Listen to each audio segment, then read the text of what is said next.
Kung ano ang desisyon ni Presidente, susuportahan ko na lang. Pero kailangan tumayo pa rin ako sa tabi niya at suportahan siya. Sir, recently nagkaroon ng joint naval or maritime activities between Philippines, Australia, US, and Japan. And then nasundan ang trilateral meeting o yung summit between US, Philippines, and Japan. Do you think makakakupa yun ng tensyon sa West Philippine Sea o pwede itong magpatindi pa ng tensyon dahil baka mag-provoke at yan? Alam niyo, ma'am, sa totoo lang, yung mga ganong mga paandar,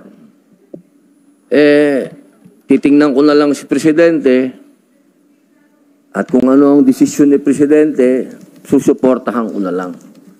Sapagkat siguro, siya ang Presidente, siya ang nakakaalam kung ano ang maganda para sa atin, magkaiba man kami ng pananaw, hindi na importante yung pananaw ko ngayon. Kasi huli na yun. Ang importante, suportahan ko yung Pangulo kung ano yung sa tingin niya na tama para sa atin. Kasi, sabi ko nga, nagkukwentuhan kami ng asawa ko. Kwento ko lang. Sabi niya, bakit parang hindi ka nagsasalita? Sabi niya, usually, madaldal ka. Sabi ko, iba na kasi ngayon. Kasi ngayon, nasa gobyerno na tayo. Labag man ako. Labag man ang kalooban ko sa ginagawa ni Presidente. Pero kailangan tumayo pa rin ako sa tabi niya at suportahan siya. Kasi sa akin, nag-iimbita na tayo ng mga kapitbahay natin galing sa malalayong lugar na sana inayos muna natin yung mga kapitbahay natin. Pwede naman tayong humingi ng saklolo doon sa ASEAN kasi yun ang malapit sa atin. Pero ang desisyon ng ating Pangulo ay humingi siya ng tulong doon sa nasa Europa, nandoon sa Amerika, at yung Japan, desisyon niya yun. Siya ang arkitekto ng foreign policy natin, so okay. Pero kung ako ang tatanungin ninyo, sana hindi na umabot doon. Pero dahil nandyan na, sige, nasa likod ako ng Pangulo. Pero sir, how would you assess the foreign policy of the President given our 2 years ago? Masyado, sa akin,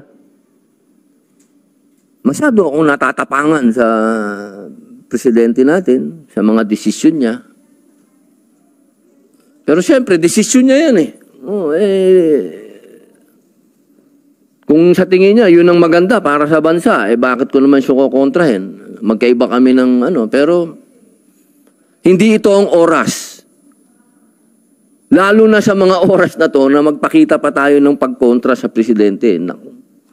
Siguro hindi itong oras na maging divided tayo. Ito ang oras na magpaliwanag ang Malacanang sa kanyang mga ginagawa para mas maintindihan ng taong bayan kung ano itong mga drastic decisions na ginagawa nila.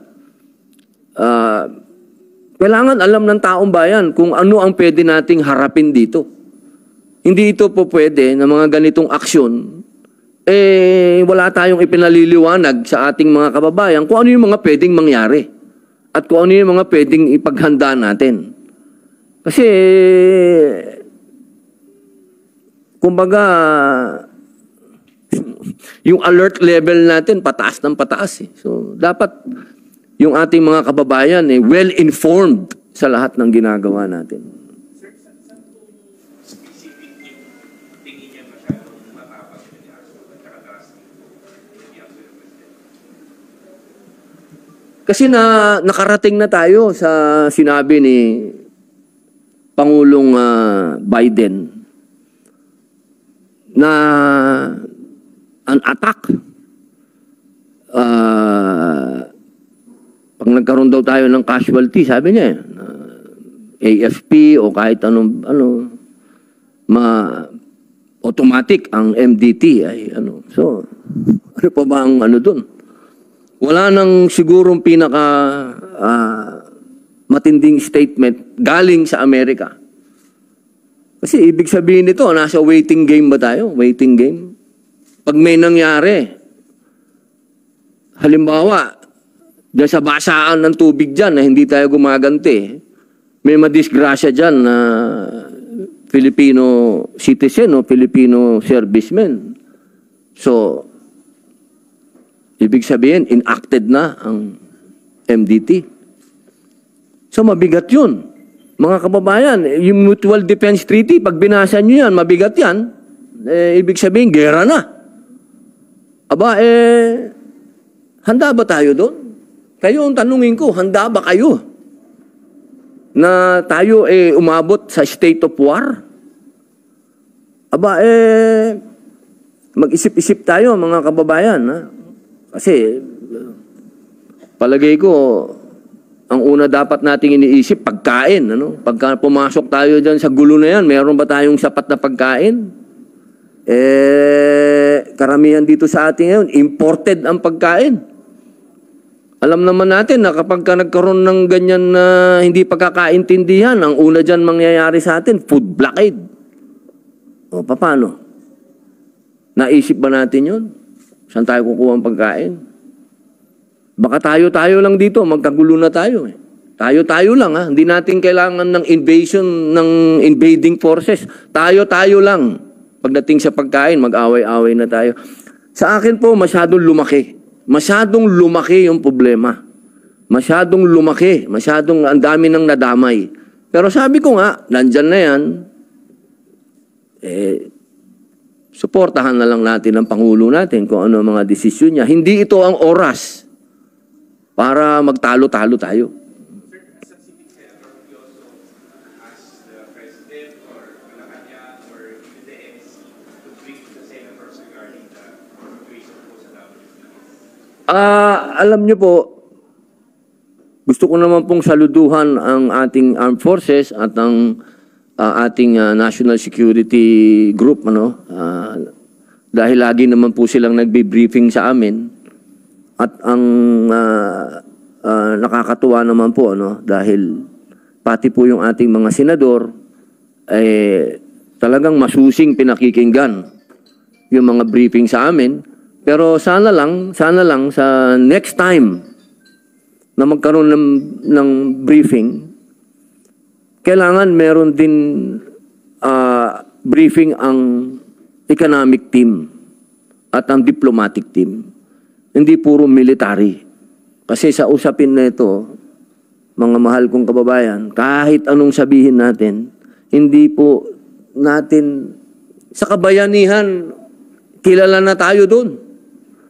Wala na tayong pwedeng, siguro, pagiging martir at heroism lang, wala nang tatalo sa Pilipino. Pero, kailangan ba? Kailangan ba yan ngayon? Ngayon na? Kailangan natin gawin yan? Pwede naman tayong mag-usap. Sana, yun lang. Sana magkaroon ng briefing ang ating DFA. Kung ano yung after niyan. Kasi after nung ginawa nilang Navy Patrol, after ng trilateral meeting, nagsalita yung China eh. Ang sabi ng China, hindi sila nagigimbal sa meeting na yan at sa patrol na yan. So, hindi tayo na, escalation ang nangyayari. Hindi na di-diffuse yung situation.